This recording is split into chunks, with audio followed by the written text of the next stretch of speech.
Oke, baik. Kita lihat di sini pemantapan tema 5 subtema 1.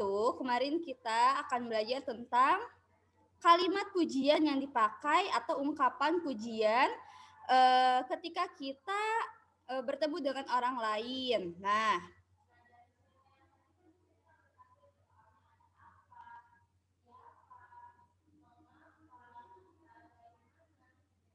ya.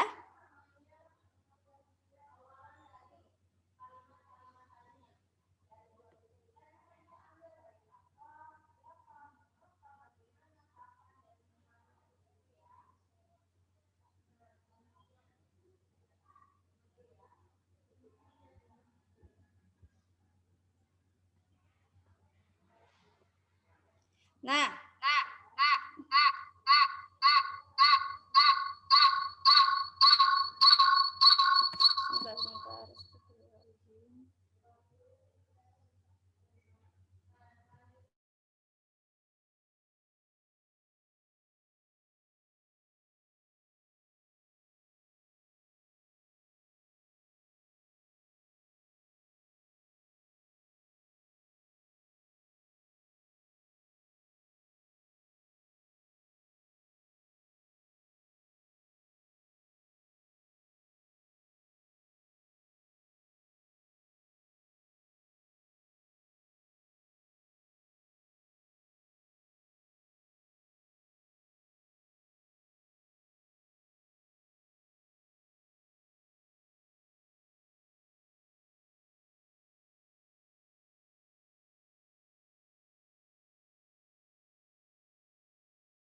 Oke, terdengar gak suaranya?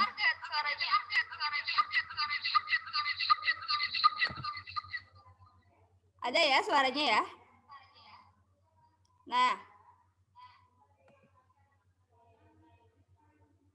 sudah ada suaranya?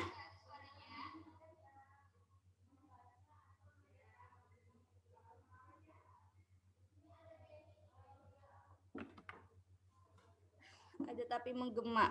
Sudah ya? Oke. Nah, kita lihat di sini. Di sini gambar yang pertama ada gambar Lani dan Siti. Lani dan Siti ini sedang melihat gambar hasil karya dari Lani. Nah, oleh karena itu, ungkapan pujian apa sih yang harus kita berikan kepada Lani ketika dia menunjukkan hasil karya gambarnya? Oleh karena itu, ungkapannya kita bisa lihat di sini. Bisa kita menggunakan kalimat yang baik dan sopan. Salah satunya adalah seperti hasil karyamu sangat indah sekali, Lani. Nah, ini kita edit dulu ya. Nah, sangat indah sekali, Lani. Nah, itu adalah ungkapan pujian. Selanjutnya, sepertinya di sini ada gambar 3 orang kawan. Ada Benny. Benny ini sedang bermain gitar. Nah, kawan-kawannya yang lain ini harus mengungkapkan pujian, kalimat pujian seperti apa sih? Kita bisa menggunakan sebuah kalimat seperti suara gitarmu merdu sekali, Benny. Nah, itu adalah salah satu ungkapan pujian. Lalu misalnya di sini gambar yang ketiga ada Dayu sedang menari Bali. Nah, jika ada teman kita yang dia itu pintar sekali menari, kita gak boleh mengejeknya, tapi kita harus memberikan kalimat-kalimat pujian kepada teman kita tersebut. Contohnya seperti apa? Wah, tarianmu sangat baik sekali, Dayu. Atau misalnya, tarianmu sangat indah sekali, Dayu. Kamu hebat. Nah, itu adalah kalimat pujian. Contoh dari kalimat pujian yang keempat itu seperti ini. ini ada Udin sedang berbagi kue kepada kawannya. Udin sedang berbagi kue kepada temannya. Karena berbagi kue itu adalah suatu hal yang baik, maka pujian apa sih yang akan kita ungkapkan kepada Udin ini yang telah memberikan kue kepada kita? Kita bisa menggunakan kata seperti, kuehmu sangat enak Udin, terima kasih banyak. Kita memuji makanan yang diberikan oleh teman kita atau kawan kita tersebut. Nah, itu adalah contoh-contoh dari kalimat atau ungkapan pujian yang bisa kita lakukan, praktikan ketika kita sedang di waktu sehari-hari. Selanjutnya, kemarin kita sudah belajar tentang pemakaian huruf kapital. Nah, pemakaian huruf kapital itu, boleh minta tolong nggak Infam jauhin? Kesituin kemana gitu. Maaf banget. Nah, pemakaian huruf kapital ini dibagi menjadi dua. Huruf kapital itu adalah huruf yang dipakai atau huruf besar yang dipakai untuk menulis kata-kata seperti apa sih? Kemarin kita udah belajar dua contohnya, yaitu untuk huruf pertama pada awal kalimat dan nama orang. Jadi di sini kalau misalnya Raisya mau menuliskan nama atau katanya dalam sebuah kalimat, berarti nama Raisya itu R-nya yang paling depan harus besar. Atau di sini siapa lagi nih? Kita contohnya. Asyafiq. Asyafiq nih, misalnya Asyafiq mau menulis nama Asyafiq. Berarti nama Asyafiq huruf A-nya harus huruf kapital apa tidak sih? Harus huruf kapital atau huruf besar. Yuk kita lihat contohnya apa saja ketika kita melihat sebuah kalimat itu. Nah, kita lihat di sini. Huruf pertama pada awal kalimat ada contohnya. Nih, kita lihat nih.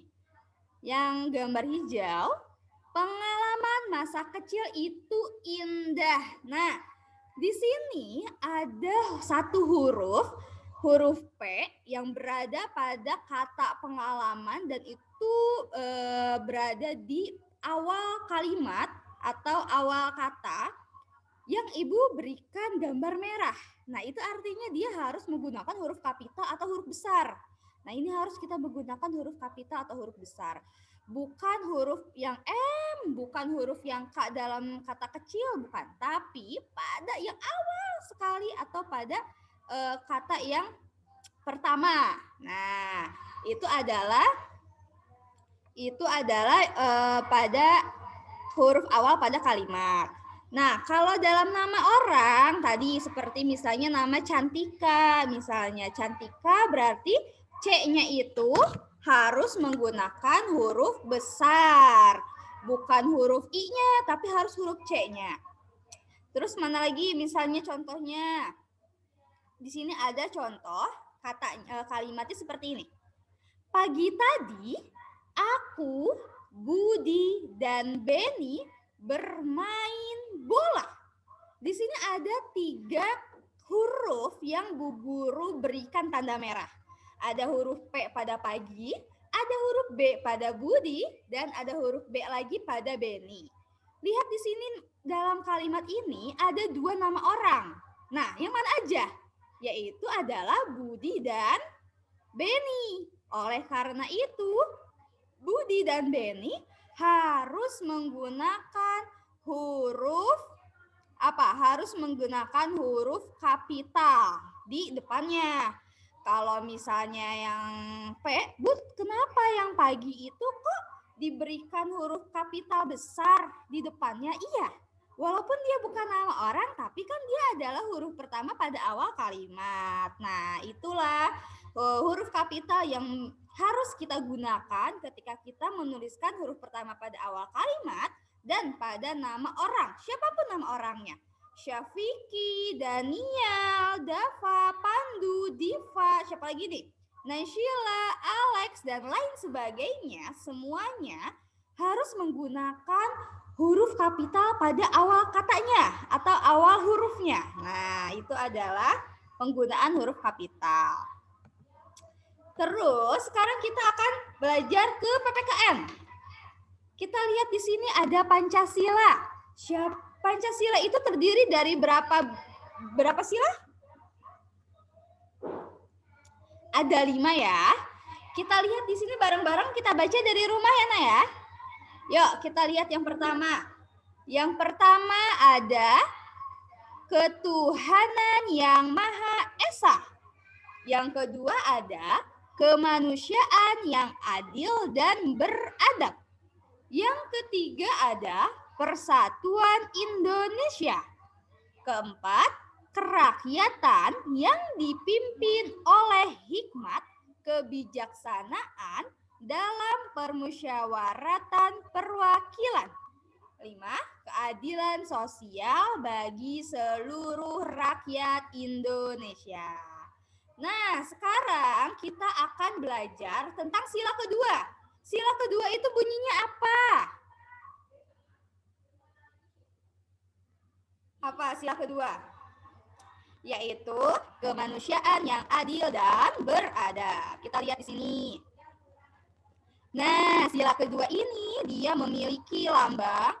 Apa ya kira-kira lambangnya? Nah, lambang dari sila kedua adalah rantai. Kita lihat di sini. Ada rantai yang seperti ini. Nah, contoh dari sikap atau perilaku yang mencerminkan dari sila kedua yang berbunyi kemanusiaan yang adil dan beradab itu contohnya seperti, kita baca sama-sama. Edo juga suka berbagi dengan teman. Berbagi adalah perilaku yang baik. Perbuatan berbagi sesuai sila kedua dalam Pancasila. Jadi ketika kita memiliki sesuatu, misalnya deh kita kasih contoh, Akma ini mempunyai kue. Nah, kuenya itu misalnya Akma bawa banyak ke sekolah. Nah, karena Akma merasa, oh teman saya harus dapat kue saya nih. Akma berbagilah kepada temannya yang bernama Daniel misalnya. Daniel dan juga Asyafiq tadi. Dibagilah kue Akma. Berarti Akma ini sudah mencerminkan contoh dari perilaku atau sikap sila yang kedua yang berbunyi kemanusiaan yang adil dan beradab tadi. Contoh yang kedua dari sila yang kedua ini apa? Misalnya kita lihat di sini. Menghormati hak orang lain. Atau yang ketiga, mengunjungi teman yang sakit. Bu, kenapa kok mengunjungi teman yang sakit ini termasuk sikap sila kedua? Iya, karena ketika ada teman kita yang sakit, ketika ada teman kita yang mengalami musibah atau sakit, kita memiliki kewajiban untuk menengok dia, menjenguk dia, memberikan doa kepada teman kita tersebut. Berdoa semoga teman kita tersebut penyakitnya lekas diambil dan juga lekas sembuh kembali dan dapat beraktivitas seperti sedia kala. Nah, itu adalah contoh dari sila kedua. Yang terakhir deh, ada contohnya bertindak adil tanpa memandang suku, agama, dan status sosial. Maksudnya apa, Bu, suku, agama, dan status sosial? Misalnya di sini Khaira memiliki teman sekelas, Khaira misalnya dari Sunda. Terus ada memiliki teman sekelas, misalnya namanya siapa ya? Arsyaka, misalnya ada namanya Arsyaka. Arsyaka ini dari Jawa, terus Khaira nggak mau temenan sama Arsyaka karena berbeda suku bangsa. Tidak boleh seperti itu. Walaupun berbeda suku, walaupun berbeda bahasa, kita harus berkawan dan berteman dengan siapa aja. Entah dia dari suku Sunda, entah itu dari suku Jawa, Minangkabau, Nias, Asmat, atau lain sebagainya. Kita nggak boleh yang namanya memilih-milih teman. Kita harus Kita harus berteman dengan siapa saja. Oke, selanjutnya kita lihat di sini akan masuk ke matematika. Sebentar ya.